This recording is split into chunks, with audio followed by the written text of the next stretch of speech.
Boston in 7.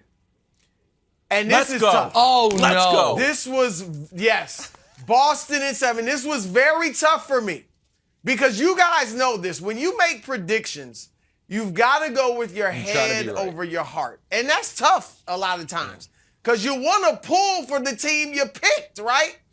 And my heart is with Giannis. You guys know I voted him MVP. I've been saying for a while now, not just this year or last year, but that he's the best player in the world. And if he were to go on, and Nick, I know you know this being a historian, if he were to go on and win this championship, now we're really starting to say, okay, are we about to see a LeBron-type run? Maybe something close to an MJ run? Like, that's what starts happening, and that's awesome. That would be great if he would just completely take control of the sport.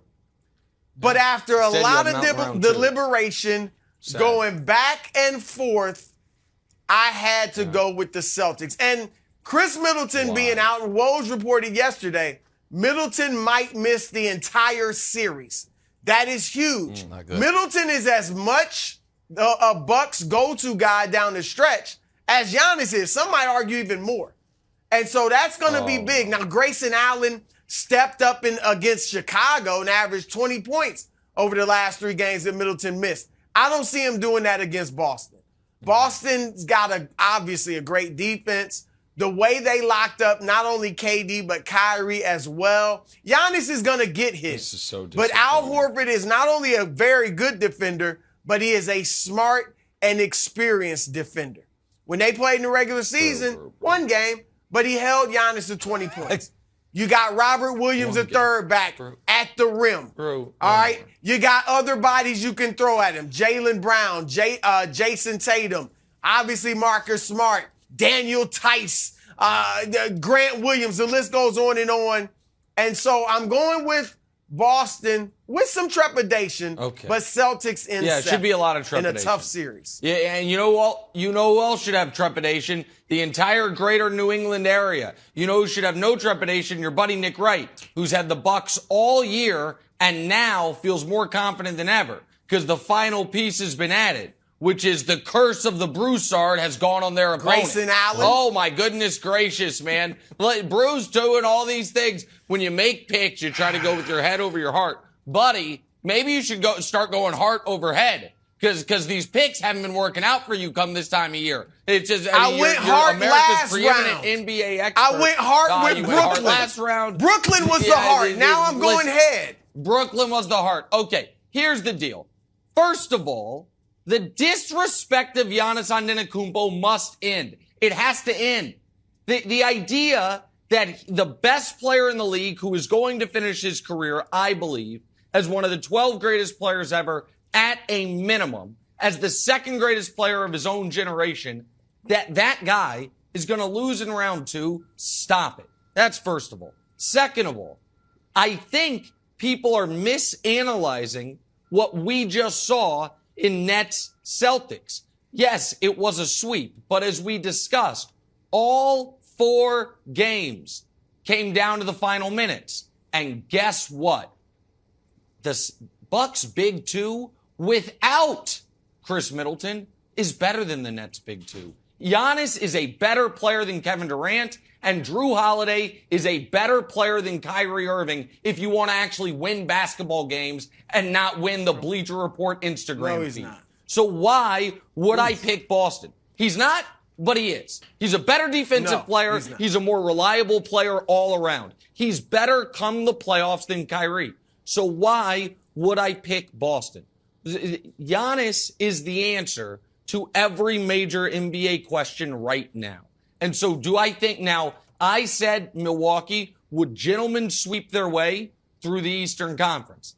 Obviously, the Khris Middleton injury makes that far more difficult. But do I think that takes this from a gentleman sweep to a Bucks loss? Of course not. So, yeah, I've got Milwaukee. Right. I've had Milwaukee all year, just like I had Milwaukee last year, and I had the Lakers the year before. And it's good. Somebody's getting these NBA picks right without having to, put the hand in the cookie jar to pick new teams. Wild just picked 7 teams this year. Brew's on a half dozen. Okay, are my teams out? Steady hand over here. Hair might be messed up. Hand is steady. Yeah, okay. Well, first of all, I didn't pick 7 teams. I picked the Magic to make the playoffs, and they didn't make it. So my playoff pick wasn't necessarily wrong. Second of all, Nick, you are a student of the game. And you know the Celtics, I'm a big point-per-game differential. Well, can we show the Celtics point-per-game differential? This is regular season. It's big. We got Jordan Celtics on there. Wow. We got the Warriors. We got another Jordan Bull. Did I say Jordan Celtics? So listen, Nick, I know that you are going to come back and say, like, no, Wilds, this is just an aberration. When you look at those Nets games, they were actually close. Can I tell you something? Those Nets games weren't close. They weren't. You know that when you were watching with your heart outside of game 1, those games did not feel close. It felt like the Celtics had control of the game the entire time. It's like if you were winning a race and you're like, someone's a little bit closer, but it's like Usain Boltish. Like, I guess I'll speed up a little bit, but I feel fine. The Nets were never really close to winning those games. And the idea that like they were, I think is out of here. The Celtics had been blowing teams out. They handled the Nets easily in a sweep. And I think that you need to put a little bit more respect on Boston's name. That it's not Middleton-less Bucks team is going to struggle. Brew, just real quick, it's not about a lack of respect for Boston.